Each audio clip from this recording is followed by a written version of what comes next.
Assalamualaikum warahmatullahi wabarakatuh. Halo, kami dari kelompok 5 mata kuliah Passion Safety Prodi Keperawatan Rek A 2019 Fakultas Kedokteran Universitas Tanjung Pura akan melakukan lab praktikum prosedur pemasangan gelang identifikasi pasien. Sebelum itu, saya akan memperkenalkan teman anggota dari kelompok 5, yaitu yang pertama, Saya Dina Nur Sakinah sebagai perawat. Saya Nurul Kirana di Celebica sebagai pasien. Saya Debbie Putri Kalsum Simbolon sebagai keluarga pasien. Saya Fadlia sebagai kameramen. saya Dea Fahira Aulia sebagai kameramen. Saya Vicky Nazira Rahma sebagai editing. Saya Hazimah Fida sebagai editing. Saya Melisa Sakafani sebagai dubbing atau pengisi suara. Saya Natalia Laras sebagai dubbing atau pengisi suara. Saya Alfana Falbari Mubarok sebagai pengumpulan video. Saya Indra Wahyuda sebagai pengumpulan. Nah, itu tadi anggota dari kelompok 5. Selamat menyaksikan, semoga bermanfaat. Prosedur memasang gelang identifikasi pasien. Proses pemberian tanda atau pembeda yang mencakup nomor rekam medis dan identitas pasien dengan tujuan agar dapat membedakan antara pasien satu dengan pasien lainnya, guna ketetapan pemberian pelayanan, pengobatan, dan tindakan atau prosedur kepada pasien. Tujuannya yang pertama, mengidentifikasi dengan benar pasien tertentu yang akan diberikan layanan atau pengobatan tertentu. Yang kedua, mencocokkan layanan atau perawatan dengan individu tersebut.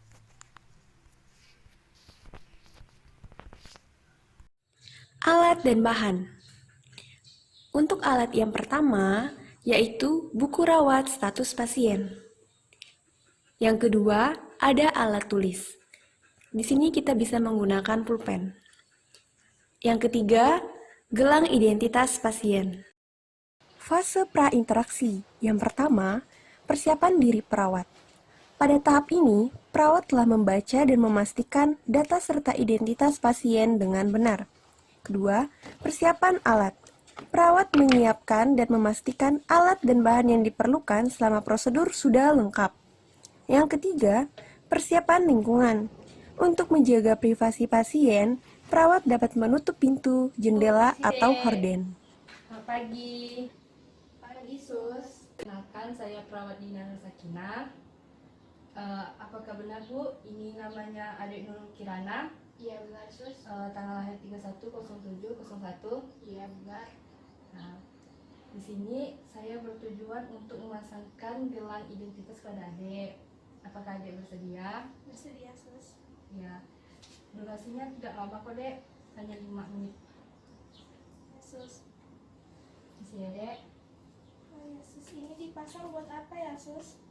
Oh, ini dipasang biar adik tidak tertukar dengan pasien yang lain, Dek.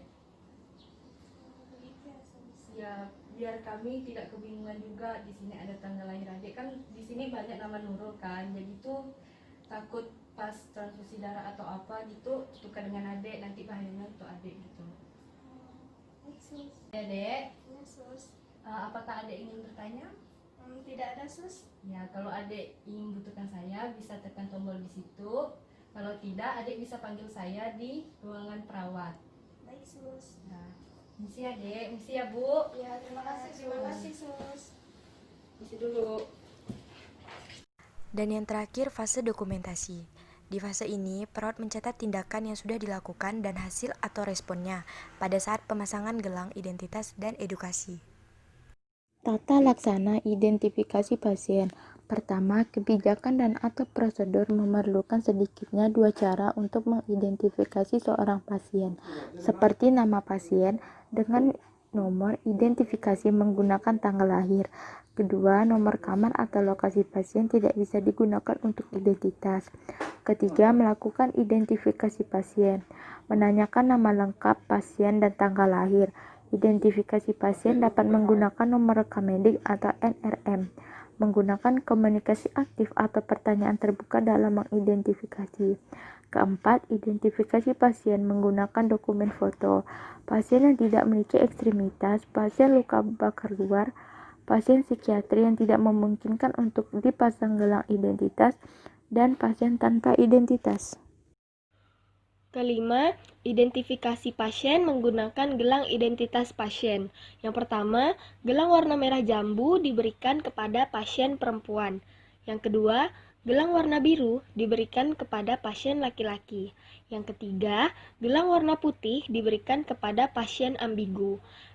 Yang keempat, label pada gelang identitas yaitu ada nama lengkap, tanggal lahir, jenis kelamin, dan nomor rekam medik pasien.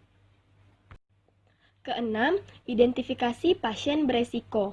Yang pertama, menggunakan gelang identitas, yaitu warna merah diberikan kepada pasien yang mengalami alergi terhadap obat-obatan, terutama obat antibiotik.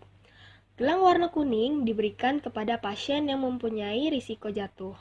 Yang kedua, menggunakan klip dan gelang resiko, yaitu ada klip merah untuk pasien dengan risiko alergi, klip kuning untuk pasien dengan risiko jatuh, klip ungu untuk pasien dengan DNR atau do not resuscitate, klip pink untuk pasien dengan keterbatasan ekstremitas, dan gelang abu-abu untuk pasien dengan pemasangan implan radioaktif. Yang ketujuh, identifikasi pasien berisiko. Identifikasi pasien berisiko adalah terkait pasien yang tidak dapat dilakukan pemasangan gelang risiko, seperti pada pasien luka bakar luas, pasien psikiatri yang tidak kooperatif atau gaduh gelisah, dan pasien tanpa anggota gerak. Maka diberikan berupa stiker atau sesuai warna gelang yang ditempel pada halaman depan status pasien. Pastikan identitas pasien ada dalam setiap lembar dokumen pasien di rekam medis, ada dalam setiap cairan parenteral atau obat, makanan, atau produk darah yang diberikan, ada dalam botol susu atau botol makanan cair atau tempat makanan pasien. Kondisi yang memerlukan identifikasi. Beberapa keadaan yang dapat berisiko menyebabkan terjadinya error atau kesalahan dalam mengidentifikasi pasien, yaitu yang pertama, pasien yang dalam keadaan terbius atau tersedasi. Kedua, mengalami disorientasi atau tidak sadar sepenuhnya. Ketiga, bertukar tempat tidur, kamar, lokasi di dalam rumah sakit. Dan yang keempat, mengalami disabilitas sensori atau akibat situasi lainnya. Momen pelaksanaan identifikasi pasien. Pertama, pemberian obat. Kedua, pemberian darah atau produk darah atau transfusi darah. Ketiga, pengambilan darah dan spesimen lain untuk pemeriksaan klinis. Keempat, memberikan pengobatan atau tindakan lain. Kelima, prosedur pemeriksaan radiologi seperti ronsen, MRI, dan sebagainya. Keenam, intervensi pembedahan dan prosedur invasif lainnya. Ketujuh, transfer pasien. Dan yang terakhir, konfirmasi kematian. Nah, itu tadi hasil lab praktikum yang telah kami lakukan. Terima kasih sudah menonton. Wassalamualaikum warahmatullahi wabarakatuh.